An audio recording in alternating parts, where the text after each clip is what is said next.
The IRS will play a big part in enforcing Obamacare, but with the scandal surrounding the agency growing, many Americans are asking if it can be trusted with our medical records.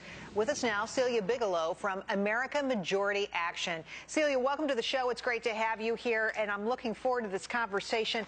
I want you to respond first to an exchange between Steve Miller, the outgoing IRS chief, and Congressman Jim McDermott.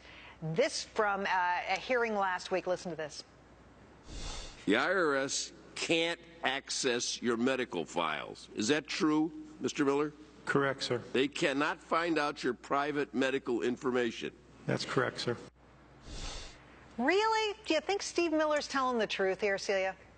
No, I don't, because it's been a chief concern among many lawmakers. While the IRS and this administration have both stressed that the IRS will not be able to access our medical records, it's been chief concern among many lawmakers that they will in fact be able to. Senator Rand Paul actually had many concerns about this, and he's a physician and he's very familiar with the medical industry, and he is very concerned that they will be able to access and evaluate our medical records. Well, you know, let's talk a little bit first about what they're going to have access to. They claim they've got to know if you have insurance, what kind of insurance you have. If you have a baby or some major life change, you've got to tell the IRS. What else are they going to have access to? It's very unclear at this point with the vast expansion of the medical industry and the nationalization of it, and the fact that many of the rules and regulations haven't even been written yet. So we have to put that into perspective and say that, hey, a lot of these rules haven't been written yet, so who knows what they're going to be able to access and what they cannot access. Of course, the big breaking story and the reason that we're talking about this in the first place is the IRS accused of targeting conservative groups, and everybody is against that and thinks that's a bad idea.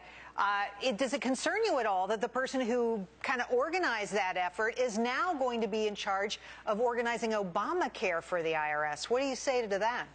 It's unbelievable, and everyone should be concerned about this. This isn't a partisan issue anymore. As you reported earlier, that not only have they violated the First Amendment, but they've also violated the Fourth Amendment with the illegal seizing of the 60 million medical records. So the fact that Sarah Hall Ingram was advising this department during the targeting of the conservative and religious groups, what gives us the trust in the IRS that they're not going to that they're going to lawfully implement Obamacare come 2014 when they're granted even more power? Well, Celia, I mean, even beyond Obamacare, when you take 5 steps back, Democrats now calling the law a train wreck. What is the future for this health care law? I just don't. It's already a train wreck fiscally.